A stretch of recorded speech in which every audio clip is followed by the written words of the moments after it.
One, and we are recording with Mr. Joseph Selbie, the author of The Physics of God, which I thoroughly enjoyed. It's only about, well, I guess I listen on 2x speed, so maybe it's not 4 hours, maybe it's 8 hours. But it's on Audible. It's a fantastic book. It's a beautiful synthesis of, in my mind, kind of Eastern meditation with Western science and physics, and the conclusion that they are in no way separate or at odds with each other, but rather explain each other in our manifestations of one another. But before I go on rambling, because I can do that with no problems, Mr. Selbie or Joseph, please introduce yourself and tell everyone a little bit about yourself. Well, there's a lot to tell, but I think one particular part of my life is sort of illustrative of how I got to the book. When I went to college, University of Colorado, I started off as a major in microbiology. And then in my junior year, I switched to Greek philosophy and then went on to transfer to UC Berkeley, where I studied Indian philosophy. So I think that's kind of a picture of myself that has then extended through the rest of my life, that I've always had this mind that likes science and understands science, and I've kept up with science. And yet, in my heart of heart, I am a seeker. I am looking for higher consciousness. I'm looking to understand and know the realities that are beyond what the senses reveal to us. And so as part of that unfolding, I found my way to a spiritual community called Ananda, where I have lived and participated and been a key player in making it happen since 1975. So we're coming up on many years. I don't know what that is, 45 years, 46 years of being part of this community. And Ananda is based on the teachings of Paramahansa Yogananda, who was himself an exponent of universal, experiential, spiritual teachings. So his whole approach to spirituality was to show how the experiences of all saints and sages in all religions, in all spiritual traditions, are trying to achieve the same thing. And while their language differs and their practices differ, the eras in which they were born differ, that at their heart, they're all trying to provide a way for an individual, any individual, to find within themselves an awareness of higher consciousness, an awareness of God. And so my whole view has been colored by that of spirituality. So in the book, The Physics of God, I got to put together the two halves of myself. I got to put together the side of me that loves science and the part of me that loves experiential spirituality. And in particular, as you already mentioned, to show how there is no conflict between them. There's no fundamental conflict between religion and science, as many people think there are. And the main reason why I think people believe there to be a conflict is it's how they define science and it's how they define religion. So if you define science as only having to do with matter and energy, which even within science, there's a name for this, which is scientific materialism. It's an approach to science. It really isn't a limitation of science. It's a limitation that science has chosen to put on itself. So they're only willing to look at anything that has matter in it and energy interactions that go with it. So when you bring in the subject of consciousness, the sort of hardcore scientists who believe in scientific materialism dismiss it out of hand because it doesn't fit with matter and energy interactions. It's something else. And because it is something else, the hardcore ones just say, well, it can't be, consciousness can't exist as a separate entity from the human brain, say. And so this seems to create this conflict between science and religion. But if you look deeper into the discoveries of science, you'll find that many very prominent scientists, physicists especially, didn't limit themselves to just matter and energy. And they were willing to embrace the notion that consciousness exists as a separate entity. And they included Einstein and Niels Bohr and Heisenberg and many other luminaries within the world of physics who just could understand that science in its present state couldn't understand how consciousness could be separate, how consciousness could be this broader entity. But just because science couldn't in its current state understand it, it didn't mean it didn't exist. And in fact, there were a lot of reasons why it might exist to explain things about science, where science was struggling to, make its own theories kind of gel. And then on the spiritual side, you have to get away from sectarianism, which is kind of the bane of religion. Sectarianism basically says this one expression of religion is the one and only true expression.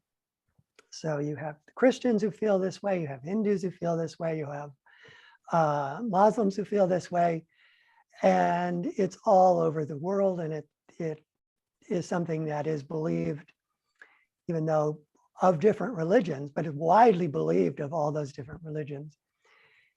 And you can't get them to gel with science if you take a sectarian approach to religion, because it's usually metaphorical. It's usually, every word uttered and put into the Holy Scriptures, like the Bible or the Gita or any of the Holy Scriptures of various religions. Every word has to be taken literally. This makes the conflict happen as well on the other side. So you've got religion who doesn't think science can be true. You've got science that doesn't think religion can be true.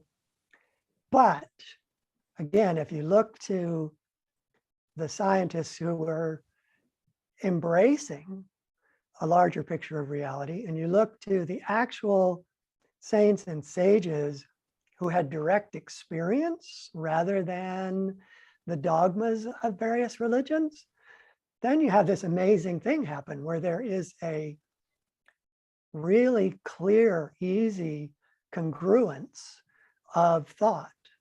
Again, they use different language. Science has mathematics. Religion tends to be more metaphorical or descriptive.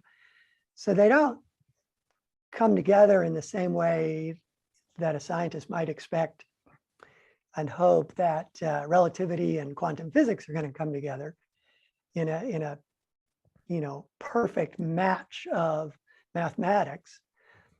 But they do come together conceptually. And this is what I try to present and offer support for in my book. And as I said, before I launched into this, this is really where my heart is in terms of understanding myself and the reality around me, is that it's a blend, that science has its truths, religion has its truths, and there is and can only be one reality. You can't have a reality for science and a reality for religion.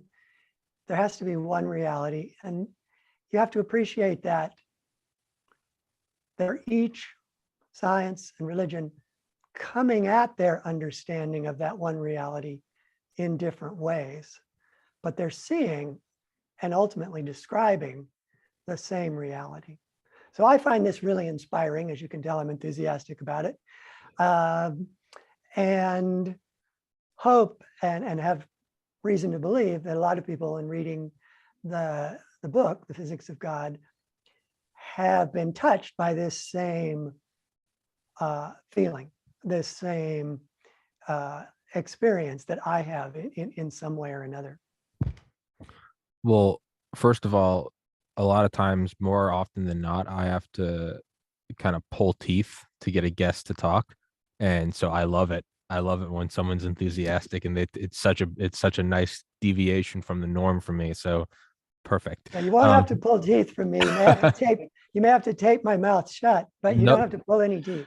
well, no, because I ramble nonstop all the time. So, you know, if I can put the tape on my own mouth, it's a nice little break from the norm. I appreciate that.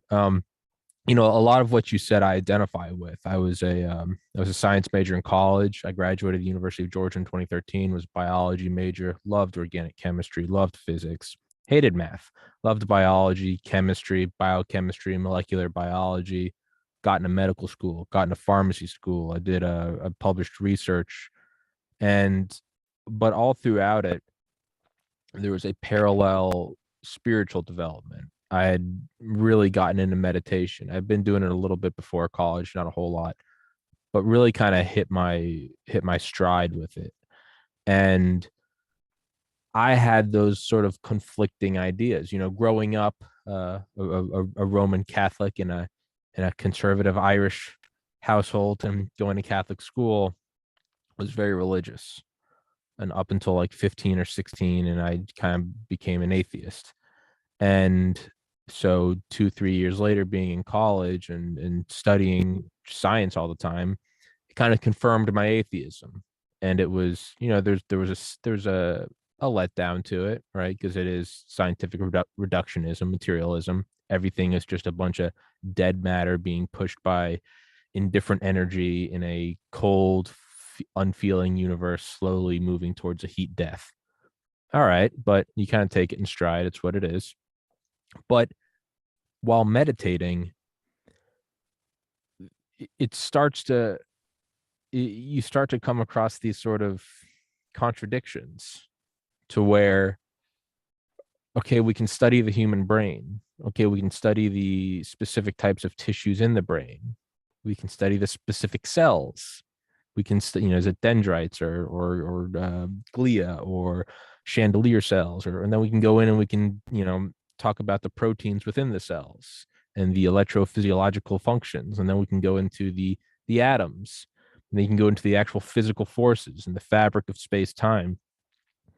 But nowhere in there does it explain this, the sense of there isn't nothing going on. If you just sit still for a second, there's something there. It, as Alan Watts says, it is, you know, what is it? Here it is. And it was this sort of like 800-pound elephant in the room that was like, oh yeah, no, science explains everything. There's the big bang, and it, you know, everything flies out, and at 10 to the negative whatever nanoseconds this happens, then this happens, and then, you know, you get all the light elements, and they form the galaxies and the protoplanetary disks, and then the stars collapse and they explode and shoot out the heavier elements, and that's why we find these. And you go on and you're like, yeah, of course. And then there's, you know, there's the sort of primordial goo hypothesis, and the amino acids and the lightning and the heat and the replication, and you're like mRNA and RNA and DNA and single cell, multi-cell, ribosomes, mitochondria, and you're like, oh, okay. And coming out of the water, and, you know, standing up straight and talking and using opposable thumbs, and it all makes so much sense until you get to the point you find it dawns on you, what are we doing? We're explaining everything. Who's explaining everything? Well, I am. Who are you? Well, I'm here, and I'm watching all of this. Who are Right. you? Oh, I'm just a brain. I'm conscious. We can see with an fMRI. Who are you? What is I? And it just, you know, it hits the road, right? It's, you can't come up with an, you know, what's outside the Big Bang. or what's outside the universe? What happened before the Big Bang? What is infinity plus one? And the Right. brain, it's dividing by zero. All of a sudden, steam and spark starts to come out and you don't know what's going on. Right. And Right. what I finally concluded with, the meditation, but also the aid of my first psychedelic experience the day after I graduated college was, oh, they're explaining each other. They're not, you see it, you fall in love, and your heart's beating, and there's sexual attraction, and you want to be with this person, and you want to care for them, and you want to grow old with them. And that's beautiful. The reductionist view would be, well, you're an organism, and your genes are tricking you to fall in love so that you procreate and go through DNA recombination to send life out further. And we can look at an fMRI, Mr. Carrigan or Mr. Selbie. We can look at, that's just oxytocin, that's just norepinephrine. They're not different. I say, you can't explain this. This is love. This is my heart fluttering. This is a first date. The scientist says that's nonsense. It's all chemicals. They're the same. They're just explaining two sides of the same coin. And man, Right. that's why I love your book, is you go in and you say it so much more eloquently than I can. But I feel like I'm trying to hit on that point. Am I conveying it correctly? Yes. Beautiful. Yes. So with that, are there any more conundrums that so if it sounds like we've both kind of came to the same point where you realize it's marriage, it's not an opposition. Is there anything in your mind or in your understanding of reality itself that still doesn't make sense? I mean, sure, double slit experiment, the observation effect, the 55%. Is there anything else that still is the 800-pound elephant? Is there something else that we haven't touched on? So that by this, you mean, is there anything else that science hasn't grappled with, No, or no, that I personally you that haven't? that you, Joseph. Okay. Well, that's a good question. I don't get asked that often. I realized as I asked it that I didn't have an answer for it either. So I should let you know, this is a good segue to let people know that I have a new book coming out in the fall of 2022 that addresses neuroscience and experiential spirituality. And it's called Breaking Through the Limits of the Brain. And then I'm working on yet another book now that is addressing basically the strengths and limitations of the medical model, which is also very scientific materialist in its way, and comparing it to the anomalies of healing. And there are a lot of anomalies of healing that people just they almost come back to life, and the medical model as it is now has no explanation for these. So I love to look for anomalies because I think they draw the clearest contrast between what science or religion might say is the truth and some actual experience that is well documented, scientifically backed up, or lots of reliable witnesses can attest to, that just doesn't fit that. So I'm always looking for great anomalies. I'll be reading an article and I'll go, oh, what a great example. Can't wait to use that in a book because it's just such a clear illustration.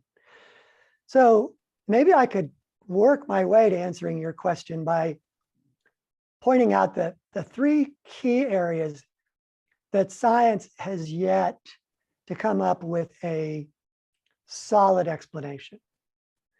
And that is the origin of the universe, the origin of life, and the origin of consciousness. Now, if you think about it, those are like the most important questions that yeah, people ask. It's the right? big question. It's the big why are question. why are we here? Right. And so religion attempts to answer those, not in a scientific way of experimentation built on experimentation, which I have a lot of respect for. I think the incredible patience that scientists display by this, minute motion forward of experimentation and all the really clever ways in which they figure out how to do an experiment that will get a clear A or B answer, right? That's what you're looking for. You're looking for an experiment that tells you your hypothesis is right or it isn't. Just no fuzzy in between, because then your experiment is really kind of useless. So I love that about science. I think that's the power of science. But it's also a limiter for science, because you have a hard time speculating in science. If you speculate in a direction that is unsupported by any prior experimentation, you tend to get shot down. So scientists who say, well, consciousness may exist independently because of X, they generally don't last very long. Their careers are often cut short because that's not the way science approaches their uncovering of reality. But you have this almost opposite world in experiential spirituality, where saints and sages and often near-death experiences simply can say, I had this experience and this is the truth. And this doesn't work very well for scientists, right? Because they say, well, how can you back up such a huge assertion? The way I feel that experiential spirituality does back up these huge assertions is the high degree of congruence with other saints and sages. If you read what Christian saints say about their experience, or Hindu saints say about their experience, or near-death experiencers have to say about their experience, you begin to see this amazing similarity in what they're describing. And that it has its own logic, it has its own laws, it has its own way of explaining these big three questions. Where did the universe come from? Where did life come from? Where did consciousness come from? In a similar fashion. So for me, this gives it power. If if I had to just end up picking one saint that I could quote all the time in comparison to science, almost everybody would say, well, you're just skewed. You're just believing in this one saint. You're just believing in this one spiritual voice. And so why should I believe it? But as I tried to do in my book, is I quoted spiritual sources from all over the world, from all eras, and showed how strongly they agreed and how well they meshed with the bigger picture of science, how well they answered it. So I think what I would say, this is not really answering your question very fairly, but I think it's the best answer I'm going to be able to give your question, is I think what's missing for me is my own personal confirmation of those really deep answers. I believe that one day I could. I believe everyone has access to that same incredibly expansive, transcendent experience of God that includes knowledge, that includes wisdom, that includes understanding of how it all works together. On a detail side, I think science has lots of things left to flesh out, and I think it will in time do it. And I am always excited when I see a direction in science that's starting to unfold that is congruent with spirituality, and it happens quite often. But as I said earlier, it's a slow process, and but a solid one, a hardcore one. When scientists come together and say, these results are true, they're repeatable, this is solid science, then science can build on that. Now, what scientists also tend to do, however, with that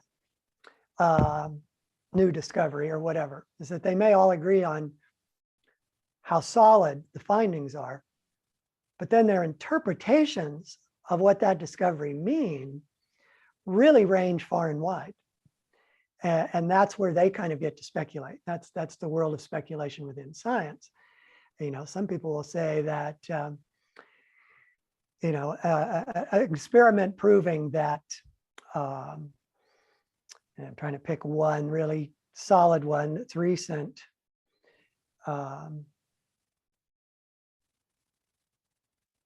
Let's say it's an experiment proving that there are neurons in the brain that react simultaneously, even though they're on really different parts of the brain. So they act as one. And yet there's not enough time for the neurons to have sent a message through the brain to get to all these other parts of the brain. So what they've discovered, a discovery that has been made, is that all of those neurons that react as one are vibrating at the same frequency. So again, solid science, you have all these brain cells that vibrate at the same frequency. So you can then interpret that as there is a outside influence, a subtle outside influence that is beyond matter and energy that is causing them all to vibrate together. Or you can interpret that as we simply don't know what's causing it yet. And it's an interesting fact, but there's nothing we can do with it now, right? So that's interpretation. What most people think of as some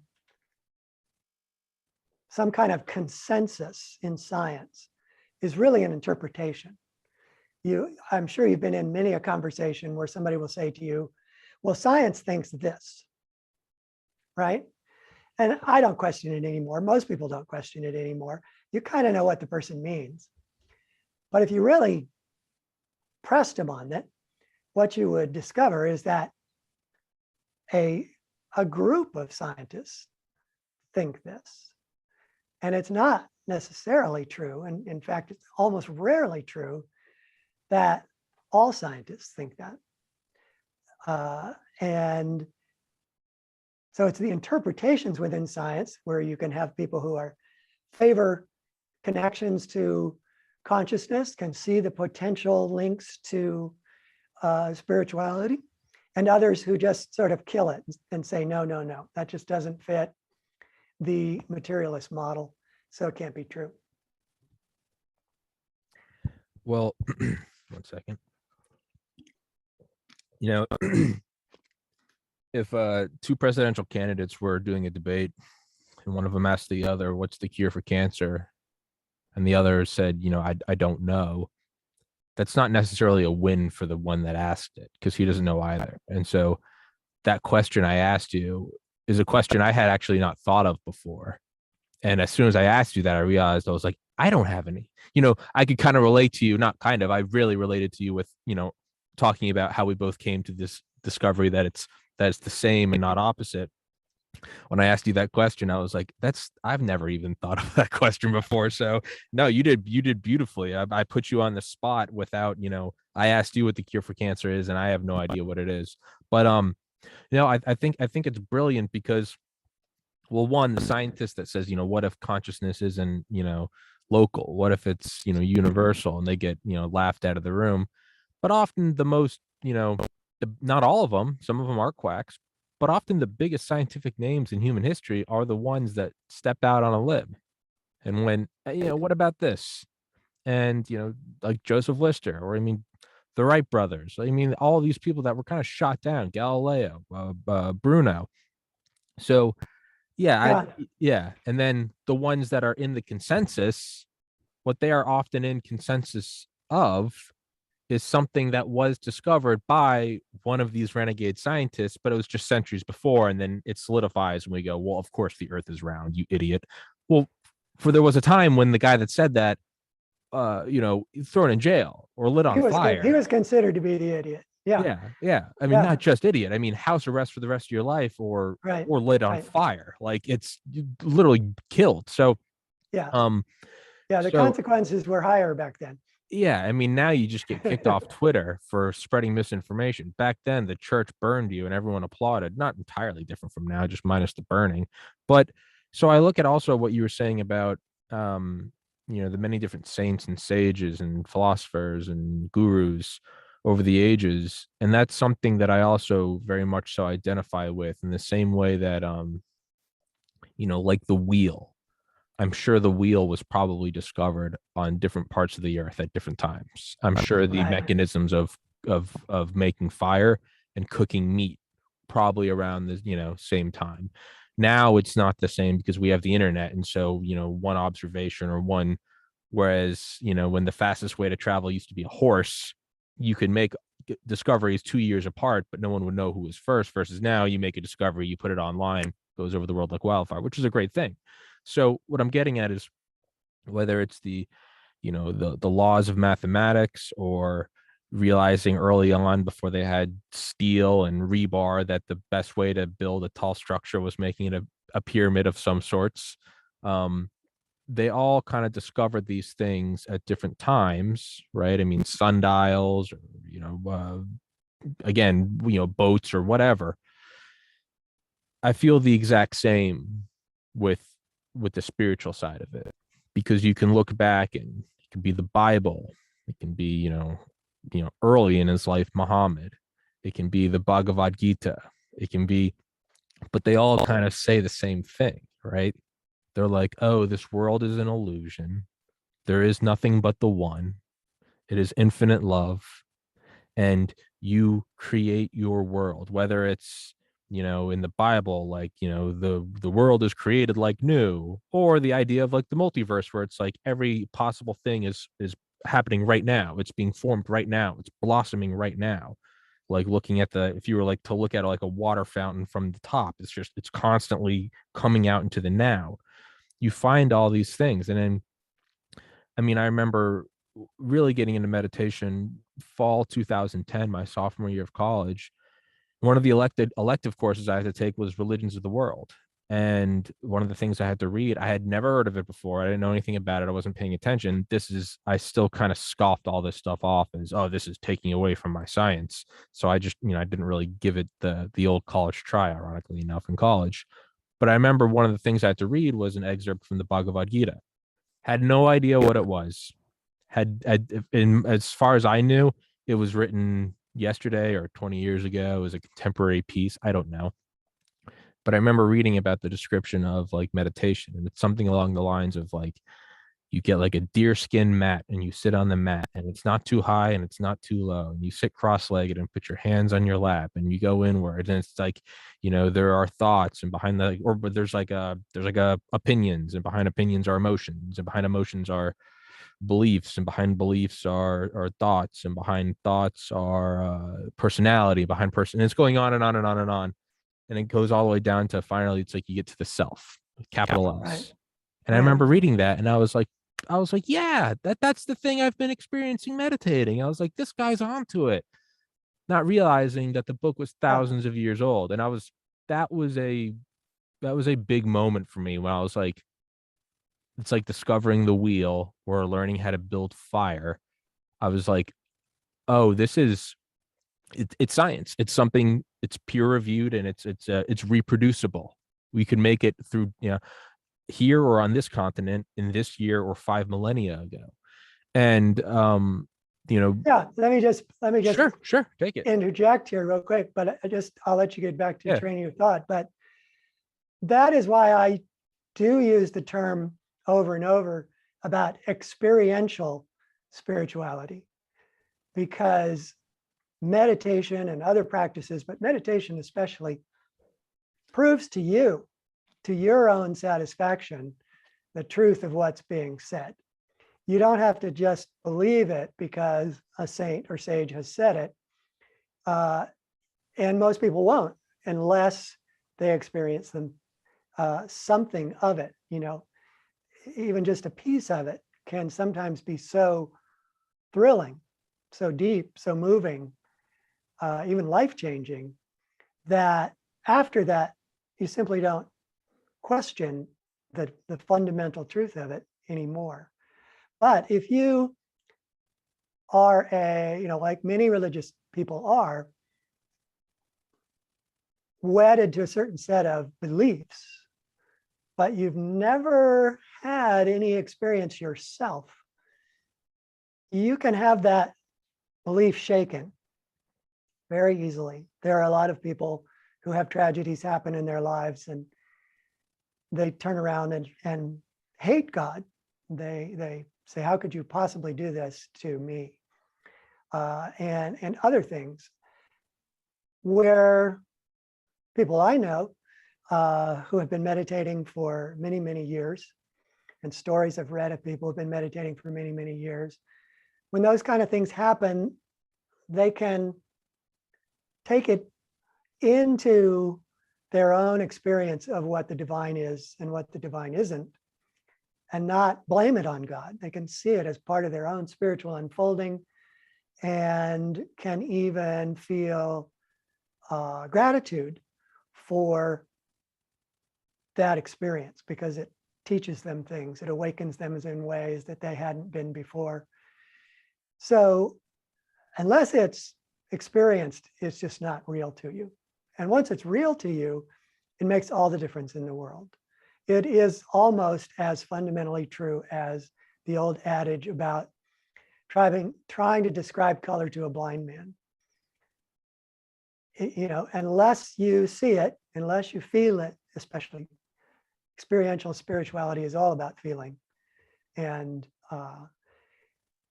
not about more thoughts and more concepts and more thought processes. So anyway, sorry to break your train. Hopefully you can get back to it. But I think it's a key thing for people to understand who, people often ask, well, I don't get anything out of meditation. I mean, why do people meditate? Why should I meditate?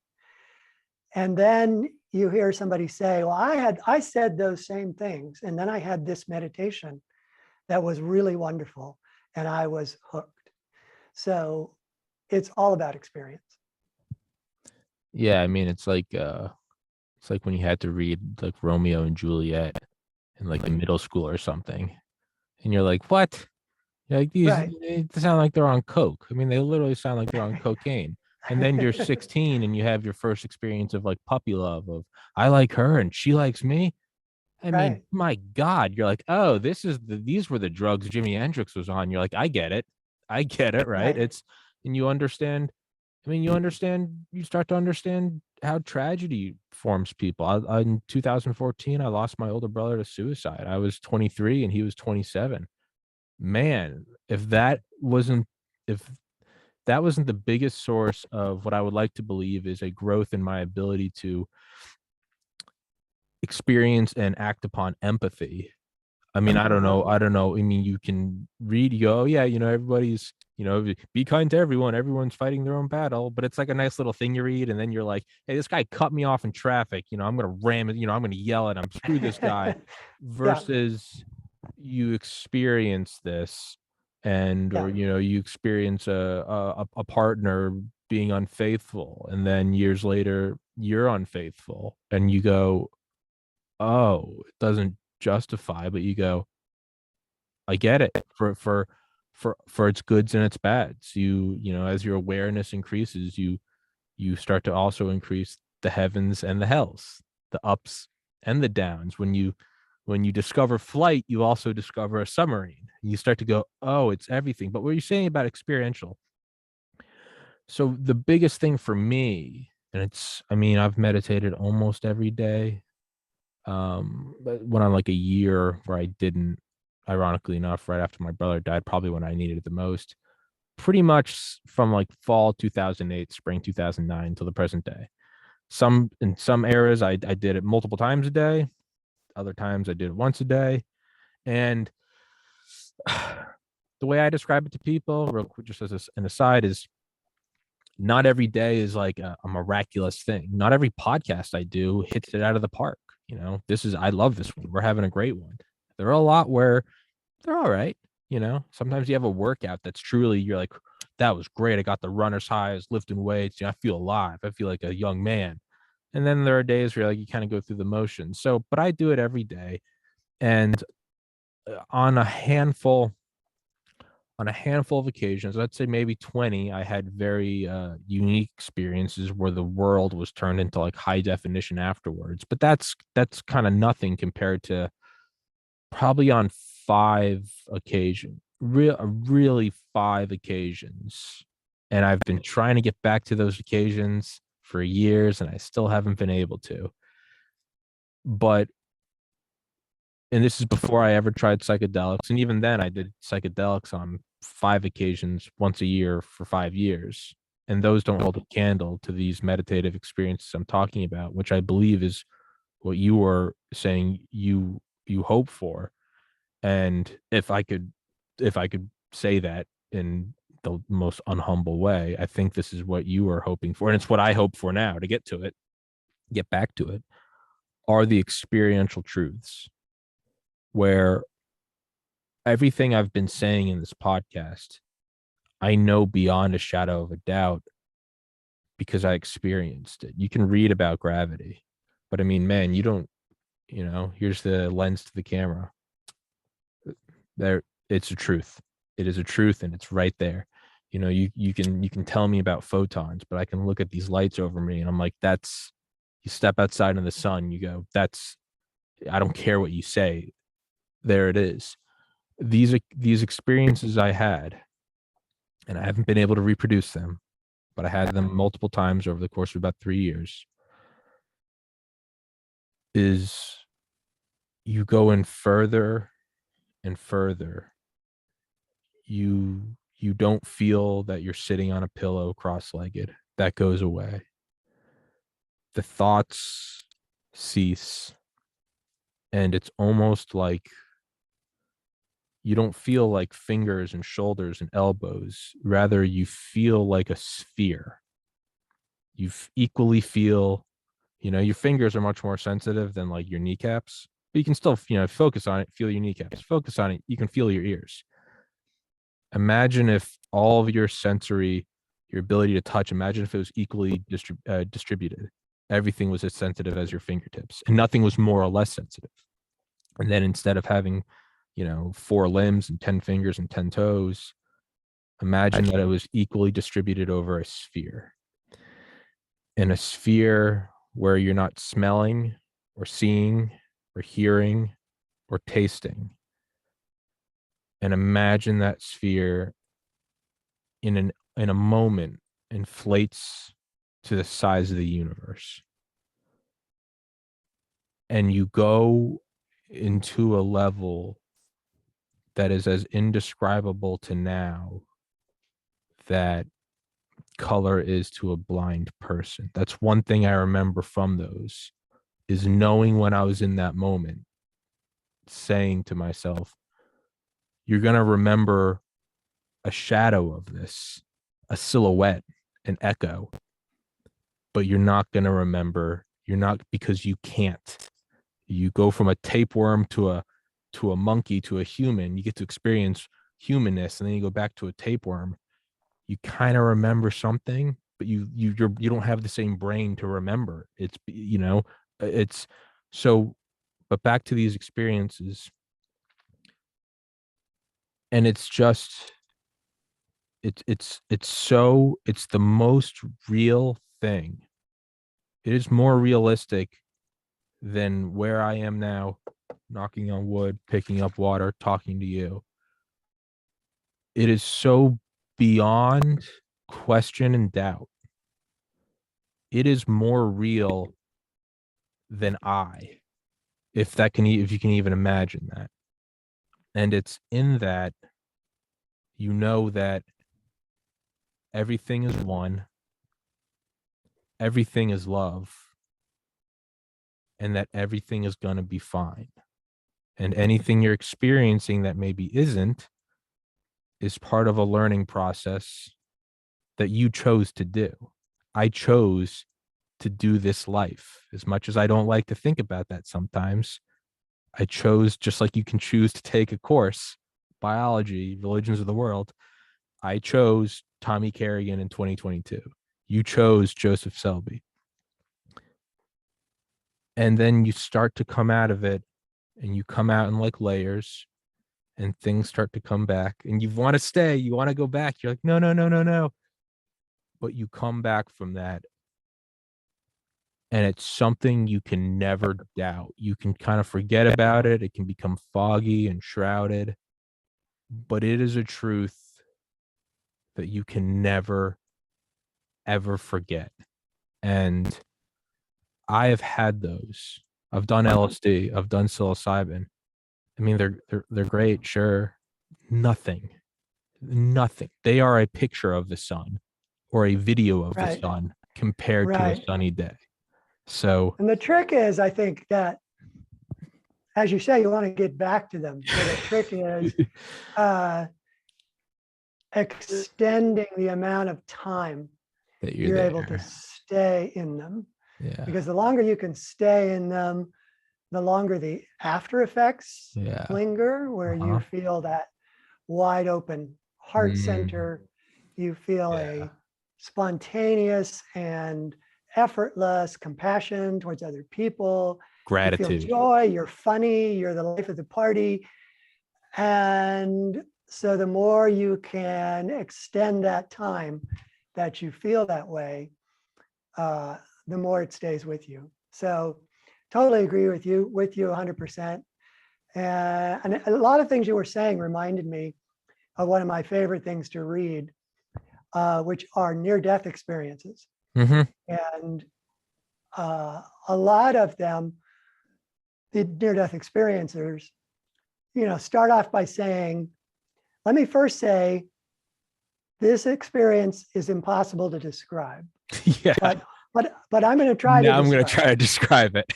Yeah. but that words just are inadequate, and then they Yeah. describe it. And some of my most favorite ones are by the people who are most articulate, most able to give you little sparks of it, little bits of that experience. And they, for you and for others, for myself, they resonate with something we already feel. But I think for a lot of people who have never touched it, they may become closer to winning somebody to wanting to have that kind of experience than anything else that I've read. Because they're obviously so changed, so moved, so It's never wanted to come back ever, and in some cases almost comically so. Their life guides have to basically tell them, you absolutely have to go back, yeah. and they give them more and more enticements for going back until they finally go, okay, I'll go back, but I All really right. don't want to go back. I want to stay, Yeah. that Yeah. they know how incredibly wonderful it is. And that, of course, most go back willingly. They can see their need to come back. They can see their future growth that they need to go through. But I just love their descriptions. And my book, The Physics of God, must have 20 quotes from near-death experiencers because they are so powerful and so appropriate. And many of them, a lot of saints and sages, one exception being Paramahansa Yogananda, but a lot of saints and sages don't bring any science or Western vernacular into their descriptions of spirit. Yogananda is pretty unique in that he does all the time. He puts it in the context of science. And it's something I can really draw on for my books. But many of the saints and sages, or not saints and sages, excuse me, many of the near-death experiencers because they're modern day people and Westerners, they do bring science into their description. They talk about being at a lower frequency, and then when they die, suddenly they're at this much higher frequency, which is more energetic, higher energy, and that they realize that they're both real. The person that they were moments before or minutes before was just the same person, the same infinite soul living at a lower frequency. And that when they died, they were kicked into this higher frequency and this expanded awareness. But that's all it is. Death is just that. Death is nothing to fear. And that what the masters have, and the reason they're called masters, is they've mastered the ability to move back and forth between living in the physical body and living without a body, living in that astral form that isn't made of matter. So I love those. I really recommend them.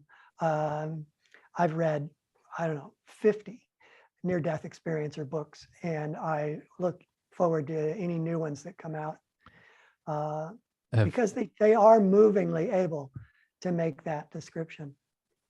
Have you read Proof of Heaven by Dr. Eben Alexander? Yes. Yeah, that's one of my favorites as well, because he is very articulate, and his contrast, particularly between what he self-described as the sort of unfeeling scientist, suddenly goes into a near-death experience, and he's just cracked open. It's like his heart expands for the first time in his experience that he knows of, and he no longer cares about how you describe it or whether it fits in science or whether it works with neuroscience. He's a neurosurgeon. And then when he comes back, he does make the fit, right? That becomes his mission, is like mine, is to show this unity of spirituality and religion. But his first experience is just overwhelming love and joy and expansion. And it doesn't matter to him, whether it can be described at all. So he's a good contrast, somebody who goes from being, completely not interested in that to completely having that experience. Another guy like that is Mellon Thomas Benedict, who was an atheist. And he was kind of not only an atheist, but he was a hardcore cynic. He couldn't find anything in this world to, hang his hat on as being a ultimate truth. They were all just, being a cynic. They were frauds. They were people who were just out for what they could get. Politicians were awful. You name it. He was bitter about the entire world. Has a near-death experience, comes back and says, none of that matters. None of what I was so upset about really matters. What matters is what you feel. And that we all, as he put it, we all have the equipment to have that experience. We're wired to have that experience. And he became just a completely different person, life transforming. And meditation can do that too. There are countless stories, not just of meditation, but of experiences people have, walking down the street, literally, where they get hit by a bolt of spiritual energy and they suddenly see the world around them as being made of light, and they feel their bodies becoming merging into that light, and they feel that heart opening. So it can happen anywhere. I think the power of meditation is that it's a tool that you can use to repeat the experience. Yeah. And as you say, you don't always repeat it. It's not pat. It's not like, okay, once you've had that big one, that tomorrow you can have it again. Because your mind is still unruly. Your your thoughts are still unruly, your emotions are still unruly, and now you know better where you want to go. Now you know much better what it will feel like when you get there, and that can be kind of your guide. That can be your light, that is held before you, that guides you. But you still have to bring the mind into focus, the body into stillness.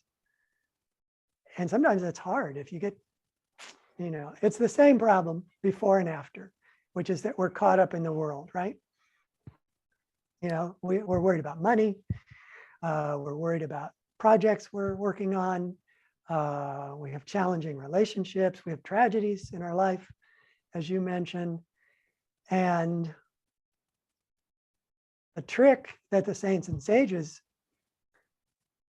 have, trick is perhaps the wrong word because it makes it sound accidental, but what makes them masters is that they can still their body to absolute stillness, and they can focus their mind one-pointedly, even in the midst of challenge, and still feel that transcendent experience of love and, above all, joy. Yogananda described God as ever new, ever changing joy. Yeah. That is what God is. God is joy, and everything else is just manifestations of that power of joy. Yeah. So, as you can tell, I love meditation. I've taught meditation to people all over the world, and I really implore people, if you've tried it and you found you had a rough time with it, try it again. Try a different technique. Go back to it. If you've never tried it, try it.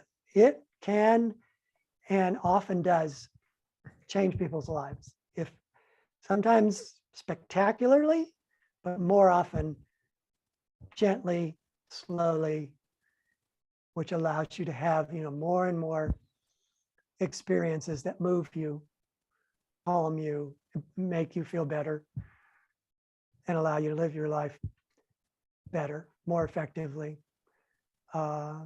Because you're becoming who you are. You're becoming more of what you really are. Meditation, it's not that you're meditating, it's that meditation is allowing you to experience who you are, what you are, and that it's a tool to get you there. So It's meditate. That's what I always say at the end of almost every class I teach is meditate. You don't have to, you don't have to have a method. You don't have to, you can try it, trial and error. There's no wrong way. You'll get there. You'll get there eventually. I'm still getting there. We all are. Oh yeah. I was gonna say, if I can brag, I've had Dr. Eben Alexander on this podcast, and talking to him. I mean, you can feel the warmth through the screen. Right. It's insane. It is, and to me, like, that's talking to him. You can is an experience, and it's sort of like a secondary or like experience by association. You get to almost feel his experience because talking to him, you go, you just feel better after it. You're like, you're like, that guy loves. He just loves, even though he doesn't know me. That guy loves me. Yeah. I wonder what he must have experienced to go through that. It's kind of, it is kind of ironic. It often sounds like the most atheist, hardcore reductionists are the ones that have these experiences. And it makes me think of Terence McKenna, the ethnobotanist and philosopher and psychedelic advocate who died in 2000, when he talks about doubting Thomas in the Bible. Right. He goes, he kind of says it in like a joking manner. He's like, all the disciples are like, hey man, Jesus is here. He came by earlier. And everyone's like, bullshit. No, he didn't. And some of them are like, I saw him. And Thomas goes, you can almost pretend he's drinking a beer. And he goes, I'll believe it if I put my hand in the wound. Otherwise, get out of here. And he goes, and then Terrence McKenna goes, of every human being on this world for all of human history, only one touched the resurrected body of Christ, and it was doubting Thomas. And Uh-huh. it's like, so it's that doesn't mean to be doubting, but it means that for someone maybe listening to this going, you guys have more open minds than me. I really am just a scientist. This is what I do. No, you are more primed for it than anybody else. And it's yeah, if you open your heart to it and give it a try, it's not guaranteed, but if you keep trying, it inevitably will happen. Yeah, it's like cracking it. It's like cracking a rock open and seeing the beautiful crystal inside. Just keep hitting it with the pitch, not the pitchfork, the pickaxe, and it cracks open. And you can never go back to just looking at brown rocks. You're like, dude, there is a world of purple, green, red crystals that reflect and refract light in a trillion different ways. And other people that are just looking at bricks of granite are going, the hell are you talking about? And it's like, Right. you can't explain it until you crack open the rock. But Yeah. And I will yeah, say too, to just sure. add to that, that scientists, as you're pointing out, are often the most skeptical, but it's because they have a very clear and accurate picture of their own belief system. And in order to get there, they have to learn to concentrate, and they have very keen minds. And the difference between what they believe and what they could experience and then believe something else is a matter of the heart. But when they have that experience, they bring that ability to concentrate. They bring that keen mind to their own quest. So it is an important boost Yeah. to one's spiritual quest to have a mind that can concentrate and can focus like many scientists can. So, it's not a black and white thing at all. It's what you can experience that, and then where you can take that experience that matters. It's kind of like Iron Man. I don't know if you ever saw the first Iron Man in like Yeah. Oh yeah. 2008. Yeah, it's when you have a billionaire genius engineer with all the resources in the world, he can be an insanely lethal and effective arms manufacturer Right. when he has his own kind of experience Little life change. Yeah. and wants to start going after energy. And I've successfully privatized world peace. You can now you have that mind, and he turns into an Elon Musk guy, where it's like, hold on, instead of nukes and cruise missiles, what if we start sending humans to the moon and have self-driving electric cars? And Right. you go, oh yeah, so it's not that very mind can be the thing that makes it even more effective. Yeah. And even if it's not in any outward expression, it Sure. makes the inner journey more effective. Sure. And yeah, that's kind of what, Yeah. yeah, that's no very important delineation. That's yes, it's not just, well, what did you do? Did you help people with charity? No, just that mindset that, I think probably my obsessive, hyper competitive nature to get into medical school to really just eviscerate the competition. I mean, I got into the University of Miami Miller School of Medicine. I remember that year, I think the statistics were 15,000, mind you, 15,000 pre med, fairly intelligent students, not just anyone Right. applied, and 100 got in. And I was one that got, so there is a hyper competitive nature to me where it's not enough that I do well. I mean, I truly need to be the best. So when you take that and then you can add some humility and empathy, which I very much needed, you use that. I still have that hyper competitive. I would like to think my heart is much more open now. But when I'm meditating, that sort of cutthroat competitor is still in there. And it's like, let's meditate every day. Let's not wait for the experience. Let's go seek it. And yeah, no, it can be Yeah. very, very effective. Well, I think what isn't appreciated that much is that when your heart opens, it's not accidental. It can be as the result of some strong outer influence. But if you look at it and examine it, you'll find that there was a process that happened. And in meditation, you can learn to do it deliberately. And you can use that kind of focus that you have. You can use, I mean, you call it competitive. I don't think it's necessarily has to be competitive. I don't Sure. think you're necessarily competitive now, but you have a strong will and you have Sure. a strong mind. But the irony is you can use your strong will and your strong mind to open your heart. Yeah. Right? Yeah. Yeah. You can. And Yeah. Yeah. Yeah.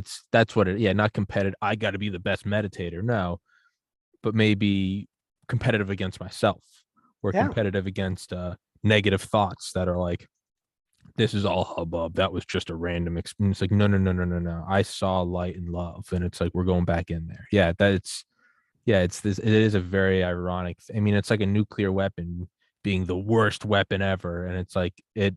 You know, we still have wars, but we haven't had a full-on world war, and it is this sort of ironic thing. It's the snake that eats its own eats its own tail. It kind of cuts it out from under it. You can use that thing to go inwards into the heart, and by that you kind of negate any negative aspects to that former personality, if that makes yeah, sense. Yeah. yeah. Sri Yukteswar, who was the teacher of Paramahansa Yogananda, said that devotion, which Westerners ordinarily associate with chanting, singing, kind of in the pejorative sense, Westerners associate it with being a little bit weak-minded and kind of jelly-like people who, just kind of do Peace, nothing. love, hippies, Peace, love, exactly. Yeah. So man. Yeah. that's the picture that Yeah. is put out there negatively. But Sri Yukteswar simply said devotion is the determination to know God. And that devotion can take the form of intense concentration at the point between the eyebrows, but it can also take the form of deliberately opening the heart as much as you can learn how to do it, invite God in, and to have that feeling. And that takes concentration. That takes motionlessness. That takes giving it your whole being, which requires that aspect of yourself, which we generally associate with, like you say, kind of a strong accomplishment, Yeah. a strong will to do. So all the pieces of us are all necessary. And we're all born with different pieces of ourselves having varying strengths. And so you use what you got. Mm-hmm. You've got a strong mind, you use a strong mind. If you're fortunate to be very devotional in a heart quality way to begin with, you use that. And eventually they both come together. Yeah. Yeah. It's yeah, if you're 7'2", you go to the NBA. If you're 5'2", you become an Olympic gymnast, but you can still get to the same point of, you know, being a master and you're in your respective field of sports being the, The replacement for metaphor, right? God. Yeah. Yeah. Um, yeah, no, it's yeah, it is.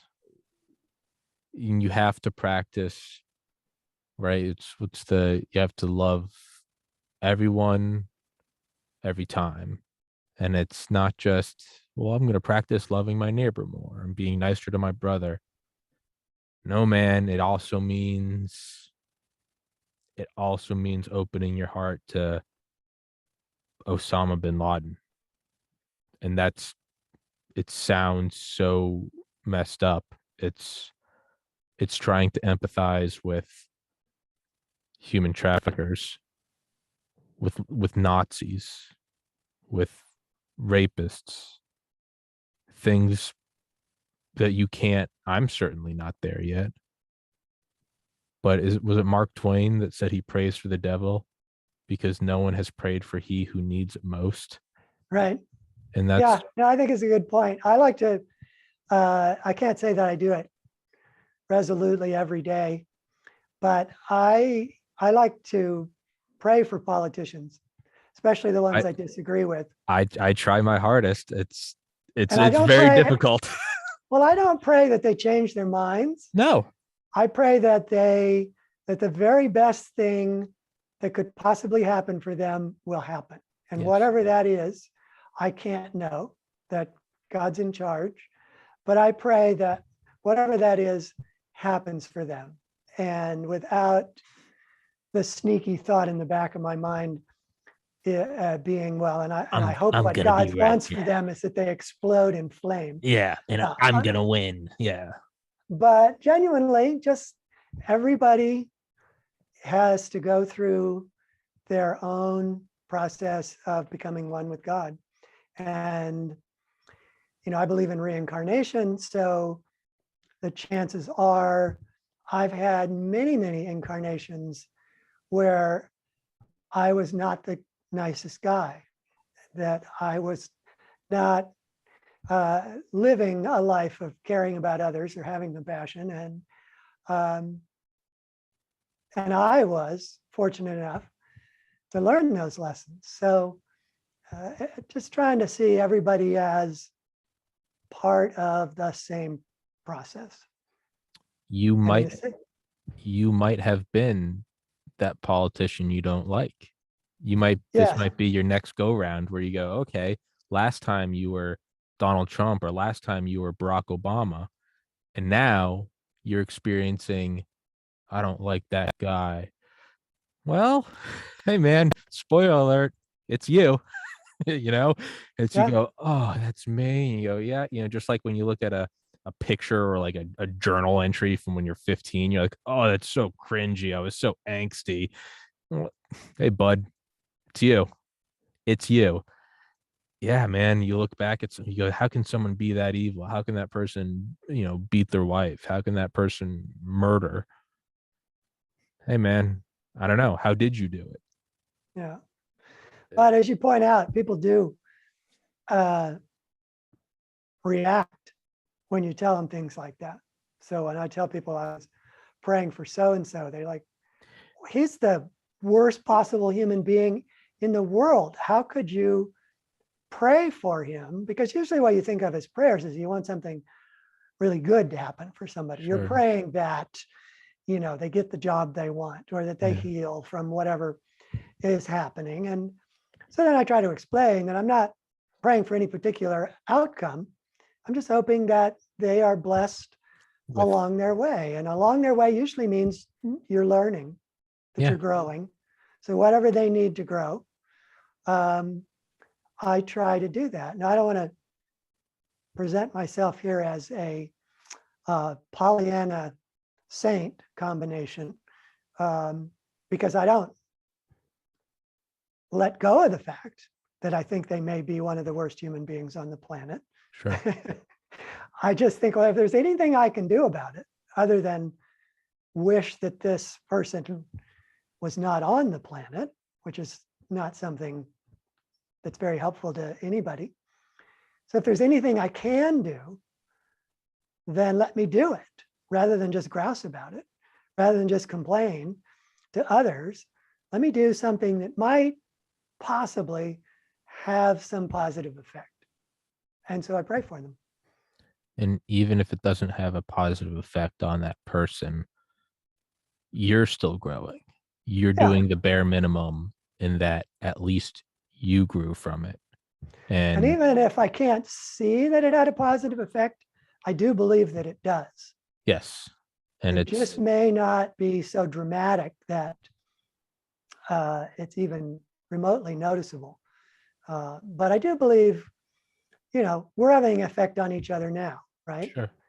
You're affecting me, I'm affecting you, you're taking from me things that you have an attunement to, and vice versa. So a prayer is just a connection. Prayer is a bridge between people, and you can send over that bridge the best that you have, and it will affect that person. Now they also have to resonate with it, so it may not affect them very much, but it's bound to affect them. Yeah. Yeah, you can send them the email. It doesn't necessarily mean they're going to open it, read it, and respond, but it's in the inbox. It's in the inbox.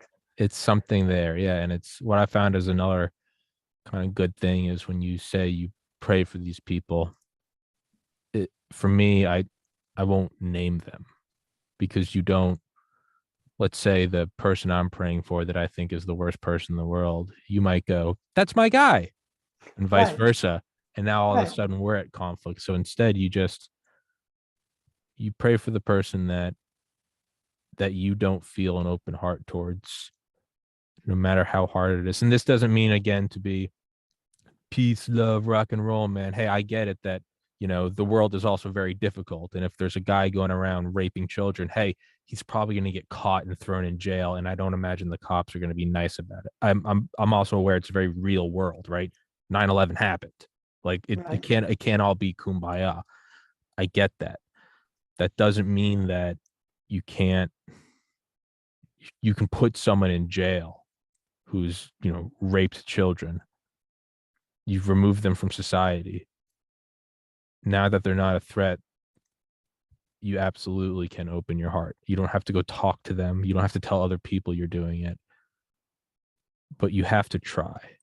You have to at least try, because if you can't even, I'll tell myself things even when I don't believe them, or I told myself I'm going to do well on the MCAT. I'm going to do well on it, even when I really didn't believe it. And then eventually I started doing better on test scores and I started to actually feel it, that experiential thing.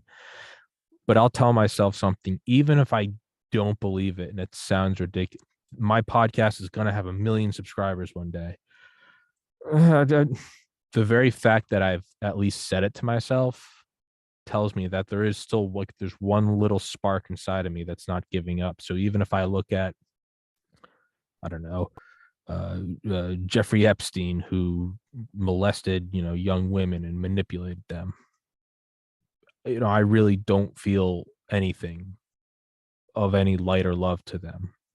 But if I can tell myself to, and obviously it's kind of tinted now because I'm saying it on a podcast, and is this just me? Look at me, I'm a saint. But just by yourself. So I'll choose someone else. I won't even name this person.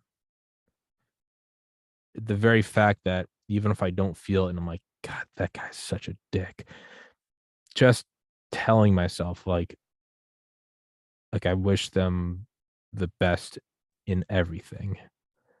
There is a little part of me that's like, hey, you maintained your humanity.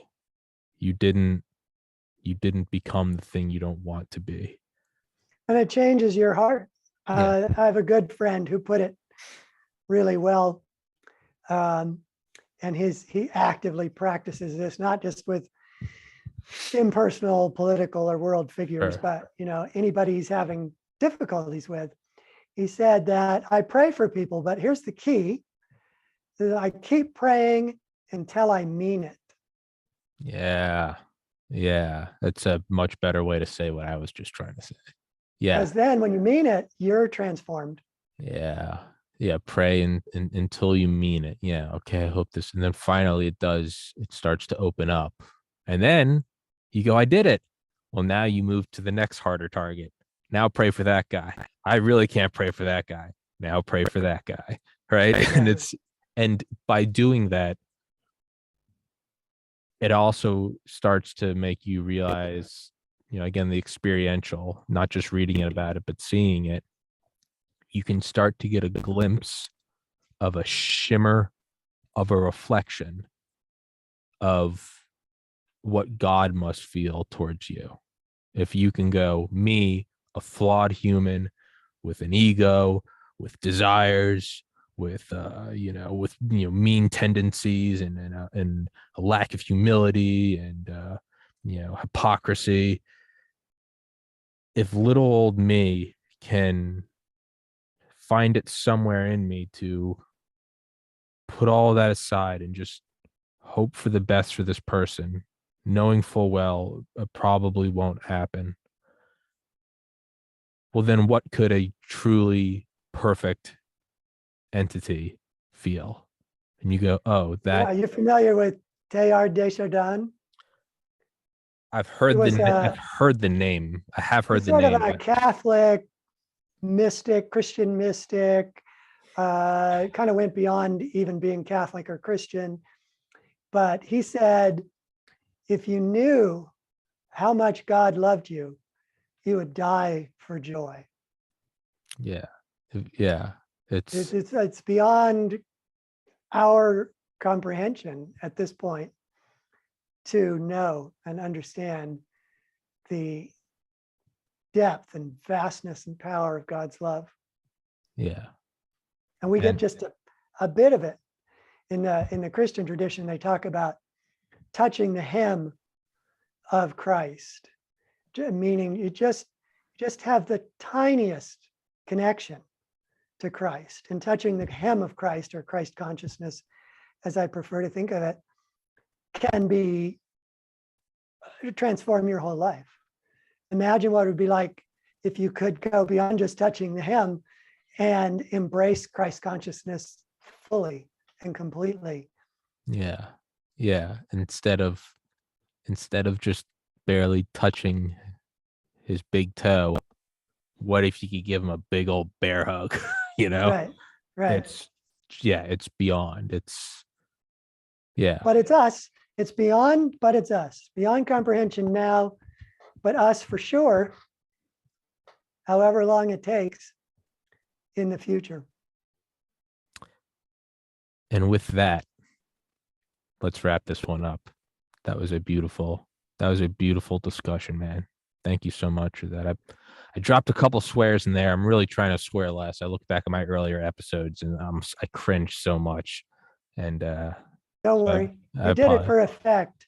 I You did did. it for effect. It didn't come out as you were actually swearing from the heart. So it didn't bother me at all. Okay, I am trying harder. It's a personal, again, it's my own competitive nature of let's see if I can, just because it's difficult not to. But Right, right. I would I would love to have you back on this fall with your new book, um, or your other works. I saw. So I was looking up. So I saw the Physics of God twice online, and one was I think 2017, one was 2021. Are they the same book or are they separate books? They're the same book. It's Okay. just a second edition. It has some material, new material added about neuroscience, and it has a appendix section on how to meditate, because so many people emailed me after they read the book and said, well, what do you do to meditate? I'd love to learn to meditate, because I mention it, throughout the book. So I thought I would just put it in the new edition since so many people asked for it. And then the neuroscience I put in because it actually gave a better closure to the book than the first edition. But otherwise, it's exactly the same book. It's just more Got it. without any change. God, I always make sure to like right before the podcast, just so I can remember the name of I have the author on. Like I want to make sure I have the book down pat. And I looked at it and I was like, there's two. And I was like, oh man, I hope I got the right one. I hope I don't start talking about a book and you're like, what are you talking about, man? Like this isn't my book. And so, but I'll put the book in the description. I'll put all the links to all of your stuff in the description. I would love to have you on again when you come out with your new work. Be And my pleasure. or if you want to come on before then, we can just chat again because I thought that was a wonderful discussion. Um, but yeah, man, that I feel that felt like a meditation. I'm feeling a little lighter, a little warmer. Yeah, that was That's great. that Well, was it beautiful. was sweet for me too. It's nice to It be was able to yeah. commune in a common space like that. It also helps you feel a little less crazy when you're like, hey, this guy's thinking the same way maybe we're both just insane and we're confirming each other's insanity, but you're like, hey, this guy saw the same thing with the science and the meditation, and we're all love. And am I a bad person for praying for Hitler? And then you go, oh, okay, good. Yeah. So maybe we're both crazy, but at least we'll be in the madhouse together. So, Mr. Joseph Selbie, you got a phone call coming, so I'll let you go. Thank you so much, sir. I will email you when this episode is up, and can't wait to talk to you again. My pleasure. Nice to meet you. You as well. And let's connect. Absolutely. Thank you so much. God bless. God bless everybody.